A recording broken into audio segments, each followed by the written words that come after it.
เครื่องประดับทั้งหลายเศษทรัพย์ดอกไฟเครื่องประดับเป็นและก็เครื่องปูหญ้าเทียมสีเขียวหญ้าเทียมสีแดงสายกันมวลส้นนี่แม่นเตรียมเก็บมาเลยเนาะเตรียมเก็บไปเลยเพราะว่า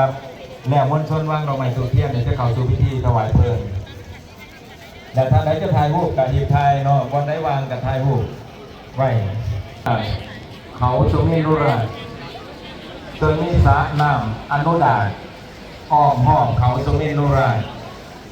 เขาสุเมรุราชเป็นใจกลางของโลกจักรวาลแล้วเขาสุเมรุราชแม่นที่จอมสูงที่สุดนาทีจะได้ขึ้นถวายเพลิงเนาะหรือเอื่นคำหนึ่งว่าก็เข้าใจว่าถวายเพลิงห้อนเนาะมีอยู่4คณะละ8 ฐาน4 ฐาน4 ด้าน4 ทิศของหอพระเมรุนะครับที่เกี่ยวไว้ในนั้นก็จะมีตำหนักของ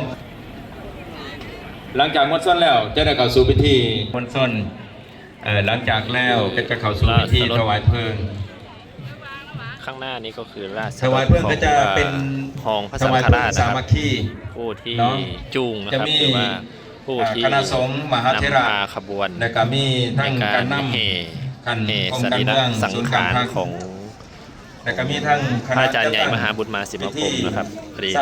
ประธานองค์การพุทธศาสนาสัมพันธ์ลาวนะครับก็คือสังฆราชครับสังฆราชของประเทศลาวแล้วก็คันที่2ก็เกี่ยมมาไว้ให้แล้วเรียบร้อยซื้ออยู่นำคันที่2ก็คือคันที่ดำมันส้นหลังจะคอยประกาศและสื่อแนะนำในการเพื่อให้เมมนะครับหรือว่ามีคณะจะตั้งเมมหรือว่าเหสรีระสังขารของหลวงปู่นะครับก็คือคันที่2เนาะหอพระเมรุสิ่งที่ใดที่จัดงานก็คือหอธรรมสภานะครับมีพระธาตุตกแต่งในงานต่อไปเนาะก็จะได้ประกาศอีกหนึ่งขอให้มวลชนผู้ใดว่าต้องมาเที่ยวออกตัวยันยงอีก3 เสียน1 ก็ให้อธิษฐานโดยหลายเด้อ6 7 8 9 10 12อธิษฐานยืลุมก็ได้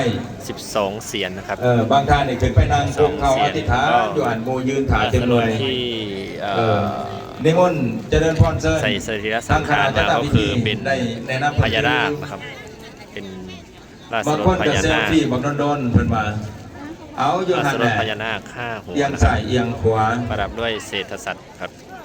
อย่างจะมองงามก็พญานาคเอาถ่ายรูปบ่เป็นอย่างเนาะถ่ายอยู่ลุมแต่ว่าไปเซลฟี่อยู่เทิงหันบ่ปานใดเพราะว่าม่วนส้นกำลังขึ้นเนาะกำลังขึ้นว่างดอกไม้ทูบเทียนขอให้แบ่งเวลาสวยกันเนาะรักษาเวลาสวยกันเด้อสำหรับภาพโปสเตอร์ที่เพิ่นแจกให้แมนเอาไปใส่กรอบและกระบูซาไว้เนาะในหน้ากองพาอยู่เรือนของเจ้าหน้าที่ตำรวจทหารเพราะว่ากันบอกแมนงานนี้ก็บ่ได้แจกฟรีใดอันนี้แมนแจกฟรีทุกอย่างเนาะทั้งทุกภาคส่วนทั้งดับเพลิงสิโกสนาประชาสัมพันธ์ไว้น้ำประปา1เนี่ยก็มีรูปโปสเตอร์แจกฟรี2เหรียญแจกฟรี3ล็อกเก็ตแจกฟรีเมื่อกี้ก็มีสไปเดอร์วันคันใหญ่